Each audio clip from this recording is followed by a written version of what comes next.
Hola, qué gusto dar la bienvenida a este nuevo análisis a fondo. Hola, encantado de estar aquí para otra inmersión. Quienes nos acompañan regularmente ya saben que aquí tomamos montañas de información, desde artículos súper densos hasta notas perdidas, y extraemos exactamente lo que se necesita saber. Y vaya que hoy tenemos un material interesante sobre la mesa. Sí, totalmente. Porque a primera vista, la verdad podría sonar increíblemente árido. O muy de nicho, digamos. Suena a burocracia pura. Exacto. Es una guía estratégica para el examen de promoción horizontal, específicamente para la función directiva. Que suena como un manual técnico solo para quienes buscan ser directores de escuela en México. Ajá. Pero, y aquí está el giro. Al leer estos apuntes con detenimiento, surge un mapa fascinante. Es un mapa muy revelador. En realidad estamos ante un manual detalladísimo sobre cómo liderar equipos, cómo resolver crisis en tiempo real y cómo transformar instituciones complejas bajo el modelo de la nueva escuela mexicana. La famosa NEM. La NEM, claro. Bueno, vamos a desglosar esto, porque nuestra misión en esta inmersión de hoy es descubrir cuál es el deber ser de un líder educativo moderno. Que es un concepto clave. Y queremos entender cómo principios como la empatía radical y la acción inmediata pueden aplicarse, o sea, no solo en un patio de recreo, sino en cualquier entorno donde haya que gestionar grupos humanos. Lo fascinante aquí es que lo verdaderamente valioso de estos apuntes no radica en memorizar un compendio de reglas o, no sé, artículos legales sin sentido. No es machetear información. Para nada. Lo que el documento exige para que un aspirante apruebe el examen es asimilar un cambio de paradigma profundo en la gestión de personas. ¿Y cómo describirías ese salto? Pues el salto consiste en abandonar la idea de una escuela punitiva. Esa institución clásica que, ya sabes, castiga, suspende y excluye al que no encaja. El modelo de siempre. Sí, para construir una escuela 100% formativa y protectora. El documento redefine la responsabilidad del líder frente a situaciones críticas. Lo obliga a dejar la comodidad de la burocracia para tomar decisiones activas. Decisiones que priorizan el bienestar humano ante todo. Totalmente. Pues mira, para visualizar ese cambio de paradigma, yo creo que el mejor punto de partida es la prueba de fuego de cualquier figura de autoridad. El momento de la crisis aguda. Uy, sí. La sección de violencia escolar. Esa mera. La ruta crítica de actuación resulta súper reveladora. Pongamos sobre la mesa el escenario más temido. A ver. Es la hora del receso, hay cientos de alumnos en el patio, y de repente estalla una riña física. Golpes, gritos, caos. El caos total. Y fíjate que los apuntes mencionan un dato que choca bastante con la forma en que muchas generaciones anteriores vivimos la escuela. Cierto. Resulta que si el director o el maestro se queda mirando, o si nada más grita desde lejos, ¡Ey, sepárense!, o decide no intervenir físicamente por miedo a meterse en problemas, Que es muy común. sí, pues no solo está demostrando falta de liderazgo. El documento lo clasifica como una falta administrativa grave por omisión. Es que jurídicamente esto se sostiene en dos pilares inquebrantables del nuevo modelo. A ver, explícanos eso. Primero está el deber de cuidado. Es un concepto legal conocido como invigilando. Invigilando. Ok. La premisa es pesada. Desde el momento en que un estudiante cruza la puerta del plantel, la escuela asume la responsabilidad total y absoluta por su integridad física y psicológica. O sea, son los tutores en ese momento. Exacto. Y el segundo pilar es el interés superior de la niñez. Ante cualquier conflicto, el bienestar del menor aplasta cualquier otra consideración. Incluso el miedo del adulto a involucrarse o salir lastimado. Así es. Por eso la intervención física deja de ser opcional y se vuelve obligatoria. ¡Wow! Ahora, el documento hace una aclaración vital. Esta intervención debe ser estrictamente proporcional, Mínima. mínima, y no violenta. O sea, el adulto no entra a repartir castigos físicos. Entra como un escudo humano cuyo único fin es separar a los involucrados. Detener el daño de tajo. Exacto. Pero es una línea delgadísima. O sea, es fácil imaginar a un director bajo esa presión de adrenalina, sabiendo que si usa demasiada fuerza, lo pueden acusar de agresión. Claro. Pero si no usa la suficiente, lo acusan de omisión. Es una trampa casi. Es mucha presión. Y justo para evitar que el personal colapse, la guía establece esta ruta crítica que mencionabas. Son 5 pasos, ¿no? 5 pasos secuenciales que, honestamente, cualquier gerente de crisis en una empresa debería estudiar. A ver, El paso 1 es la salvaguarda. Que es detener la agresión de manera proporcional, como decíamos. Ajá. El paso 2 es la atención primaria. Esto implica verificar el estado físico y emocional en ese mismísimo instante. Si alguien sangra o no respira bien, se llama a emergencias. No se espera a ver si se le pasa el golpe sentadito en la dirección. Avisar a los padres o tutores ya, sin esperar a la hora de la salida. Fundamental. El paso 4 es el registro en la bitácora escolar. Y aquí, fíjate, la guía se pone súper específica sobre cómo se debe escribir. Es que el detalle del registro es una lección de objetividad pura. ¿Por qué lo dices? Porque en medio de una crisis, la tendencia humana es narrar la historia buscando culpables. Ah, claro. Fulano empezó. Exacto. Un director sin capacitación podría escribir que el alumno Carlos atacó de forma maliciosa y por sorpresa a Juan. Ya emitiendo un juicio. Y el documento prohíbe esto terminantemente. La bitácora debe ser un documento descriptivo, hechos observables puros. Sin juicios de valor. Y blindar a la institución, claro. Claro, para que no los acusen de tomar partido. Bueno, y una vez documentado, llegamos al paso 5, que es el aviso a superioridad, Hay que notificar al supervisor de zona en menos de 24 horas. para que escale por los canales correctos. Ajá. Ahora, todo esto cubre el conflicto físico, digamos tradicional. Pero hay un elemento moderno en los apuntes que cambia la jugada por completo: El tema de la tecnología. la ciberconvivencia.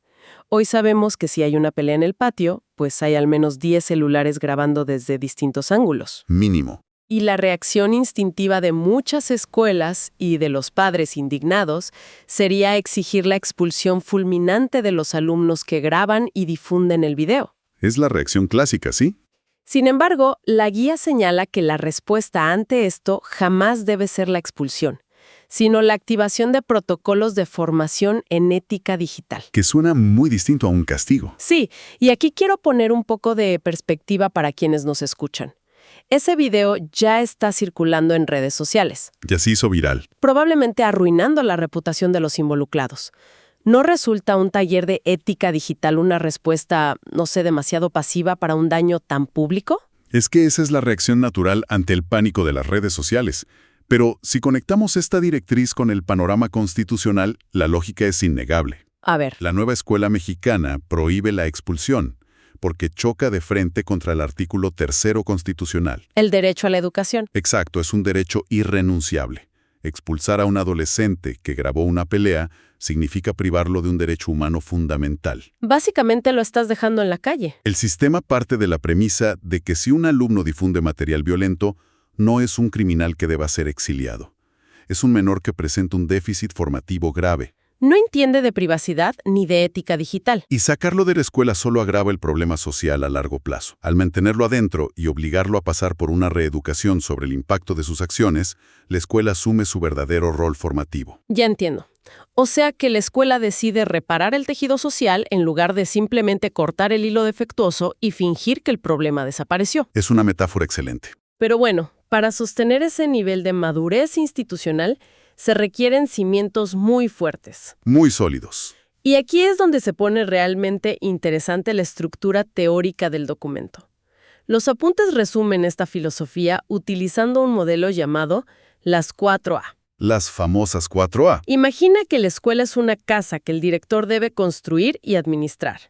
Estas 4A son las columnas que evitan que el techo se venga abajo. Me gusta la analogía. La primera es la asequibilidad, que en términos simples es la disponibilidad material. Disponibilidad pura y dura. Implica que la casa exista físicamente, que haya aulas seguras, pizarrones y, obvio, una plantilla de maestros suficiente. Y el punto crítico para el examen es entender que esta asequibilidad no puede estar condicionada por el dinero. Por las cuotas. Exacto. Básicamente no puedes hablar de pedagogía de vanguardia si el techo se cae a pedazos, o si el director le impide el paso a un niño porque sus papás no pagaron la cuota voluntaria. Que tristemente pasaba mucho. Lo cual nos lleva a la segunda columna, la accesibilidad. El simulador del examen plantea un escenario fantástico sobre esto. El caso del alumno sin papeles. Sí, un niño llega el primer día de clases a inscribirse, pero viene de otro estado o de una situación de migración y no trae acta de nacimiento ni boletas. Nada de expediente. La reacción administrativa clásica es: lo siento mucho, regrese cuando tenga sus papeles. Vuelva la otra semana. Ajá, pero la regla de accesibilidad dicta lo contrario. Se le inscribe de manera inmediata y se le aplica una evaluación diagnóstica. Cero barreras. Cero. Aunque, pensándolo desde la silla del director, ¿no se convierte esto en una pesadilla logística? ¿Tener alumnos fantasmas en el sistema sin respaldo legal? Administrativamente es un reto monumental, no te lo voy a negar. Genera fricciones en los controles escolares. Me imagino. Pero la filosofía subyacente es que el trámite burocrático jamás puede estar por encima de los derechos humanos. Claro, el niño primero. Si obligas al niño a volver a la calle, mientras sus padres consiguen un papel que puede tardar meses, lo expones a riesgos mayores. La institución asume la carga burocrática para liberar al menor. Y ya adentro y seguro, entonces gestionan la regularización. Exactamente. Prioridades muy claras. Bueno, la tercera A es la aceptabilidad. Esto va más allá de tener un pupitre. Significa que lo que sucede dentro del aula debe ser seguro, de calidad y culturalmente pertinente. Que el niño quiera estar ahí. Exacto. Que la escuela deje de sentirse como una prisión obligatoria y sea un espacio donde se sientan representados. Y para lograr esa representación entra la cuarta A, que es la adaptabilidad. Aquí los apuntes introducen el concepto de codiseño. Un concepto muy poderoso. En lugar de recibir un manual rígido desde la capital, los maestros tienen la facultad de ajustar los planes de estudio a su contexto inmediato. Integrando la cultura local. O la lengua indígena o los oficios de la región. Es que si observamos el impacto de esto, notaremos que invierte el flujo tradicional de la educación. ¿En qué sentido? Durante décadas, el sistema operó bajo una lógica de molde industrial.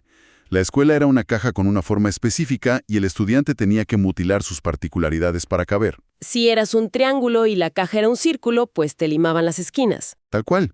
Y si no cabías, fracasabas, y el sistema te desechaba. ¡Qué fuerte! La NEM plantea que es la institución, con todos sus recursos, la que tiene el deber legal y moral de ser flexible y moldearse al estudiante. Es voltear el sistema de cabeza.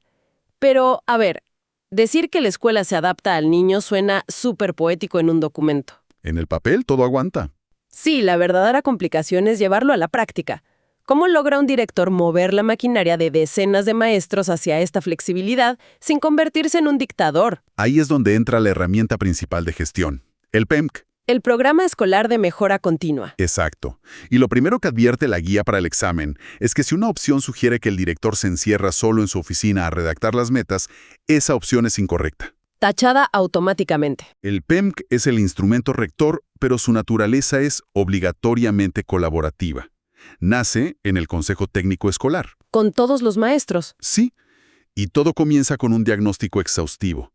Pero no se limitan a revisar cuántos reprobaron matemáticas o las inasistencias. Van más a fondo. El objetivo central es detectar las BAP, las barreras para el aprendizaje y la participación. Oye, me gustaría hacer una pausa en las BAP porque es un término que aparece en todos lados en estos apuntes. Es central. Para quienes no están inmersos en la jerga pedagógica, una BAP no es solamente que falte una rampa para sillas de ruedas en la entrada. No, para nada. Una barrera puede ser mucho más sutil. Por ejemplo, si el libro de texto asume que todos los niños tienen internet de alta velocidad en casa para hacer la tarea. Ajá. Y resulta que la escuela está en una comunidad rural sin señal.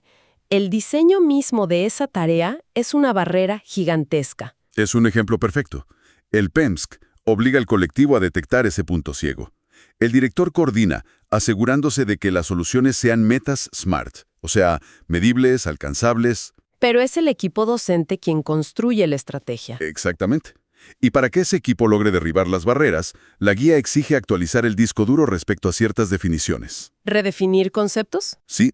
Tomemos la palabra excelencia. Uy, antes la excelencia era tener un cuadro de honor lleno de dieces y ganar concursos de memorización. El paradigma competitivo. Sí. Pues la guía redefine la excelencia como un proceso de mejoramiento constante donde el éxito se mide por la fortaleza de los lazos con la comunidad.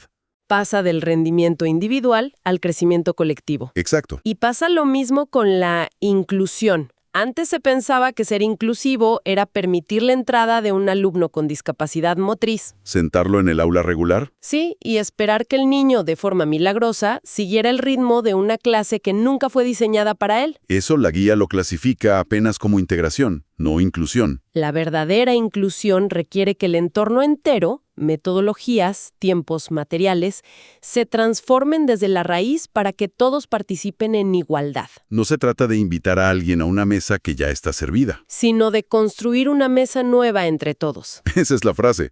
Y mira, todo este andamiaje de inclusión y empatía nos lleva a uno de los apartados más delicados del documento. El protocolo de maltrato. ¿Sí? La guía subraya una indicación que no admite matices. Ante la simple y llana sospecha de que un estudiante sufre abuso, sea dentro o fuera del plantel, el director debe notificar inmediatamente a la Procuraduría de Protección de Niñas, Niños y Adolescentes.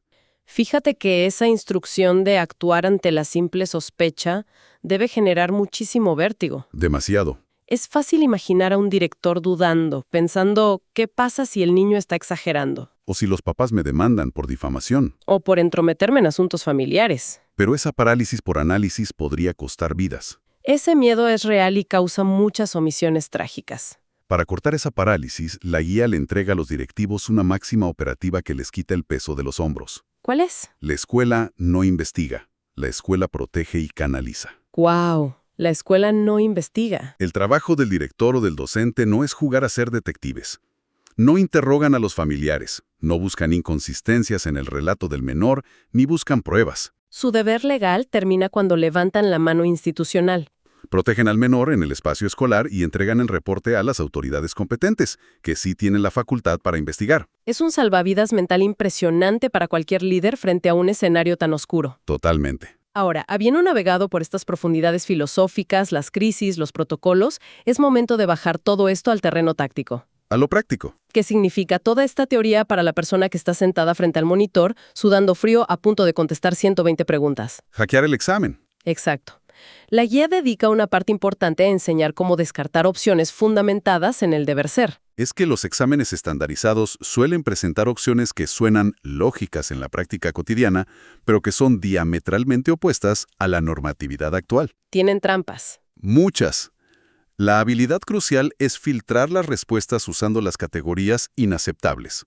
Hagamos un ejercicio mental rápido para que la audiencia visualice este hackeo. Venga, Tienes un caso práctico en el examen. Un padre irrumpe en la dirección súper alterado, exigiendo que se dé de baja a un compañero de su hijo porque lo considera mala influencia. un clásico. Y amenaza con ir a los medios si no se actúa hoy mismo. Las opciones son: opción A, suspender temporalmente al alumno conflictivo para calmar al padre. Incorrecta. Opción B, ignorar al padre porque el conflicto ocurrió fuera del aula y esperar al supervisor. Tampoco. Opción C, citar a los involucrados a una mediación y diseñar una red de apoyo documentando en bitácora. Esa es. Claro, y la guía te entrena para escanear esto. La opción A es el clásico error punitivo. Cualquier respuesta que sugiera castigar, exhibir o suspender para dar el ejemplo se descarta. Automáticamente. Y siguiendo con ese filtro, la opción B representa el error omiso. El de lavarse las manos. Sí, las respuestas que proponen esperar a que alguien más resuelva o delegar sin dar atención primaria siempre serán incorrectas porque violan el principio de acción inmediata. Y no olvidemos el tercer tipo de trampa, Las administrativistas. las burocráticas. Imagina otro escenario donde preguntan qué hacer si faltan documentos de inscripción. Si una opción dice negar el acceso, es una trampa mortal. La burocracia nunca le va a ganar a los derechos humanos en este modelo. Por lo tanto, regresando a nuestro caso práctico, por puro proceso de eliminación, la respuesta correcta es la C, la mediación y el apoyo. Es que la respuesta ganadora en este examen y en la gestión diaria siempre va a equilibrar tres elementos. A ver, resúmelos. Primero, garantizar la seguridad inmediata del alumno más vulnerable. Segundo, fomentar la participación colegiada, o sea, la comunidad resuelve junta. No es un edicto del director. Exacto. Y tercero, la acción siempre debe estar respaldada por el marco normativo de derechos humanos. Es como ponerse unos lentes de visión nocturna que filtran todo el ruido, el enojo de los padres, y solo dejan brillar las acciones basadas en la empatía. Es una gran forma de verlo. Y bueno, para recapitular, empezamos este análisis pensando que íbamos a leer un tedioso manual para pasar una prueba del gobierno. Y encontramos algo muy diferente. Encontramos un tratado de liderazgo empático de altísimo nivel, que enseña que un líder debe actuar con rapidez frente al daño, derribar barreras administrativas y adaptar las instituciones a las personas. Comprender cómo se está capacitando a los directores hoy en día es fundamental para cualquier persona que escuche este análisis. Sin importar a qué se dediquen. Exacto. Las directrices de este documento no se limitan a administrar aulas. Están estableciendo la estructura emocional y ética donde se desarrollan las mentes del futuro. Es asomarse a la arquitectura de la sociedad a mediano plazo. Así es. Nos proporciona una perspectiva invaluable. Y a partir de todo este entramado de derechos e inclusión, surge una inquietud que me gustaría dejar resonando. A ver, cuéntanos. Si el modelo educativo actual está entrenando a toda una generación bajo la premisa de que es la institución la que tiene la obligación de adaptarse por completo a sus realidades, en lugar de obligarlos a encajar en un molde rígido, Ajá. ¿cómo se van a transformar las estructuras corporativas y políticas cuando estos niños sean adultos y exijan ese mismo nivel radical de empatía y adaptabilidad en sus lugares de trabajo? Es una pregunta profunda. Va a cambiar por completo la dinámica laboral y de gobierno. Queda esa idea sobre la mesa para reflexionar. Ha sido un verdadero privilegio desglosar este panorama. Agradecemos su tiempo y curiosidad en esta inmersión y nos escuchamos en la próxima exploración a fondo. Hasta pronto. Hasta luego.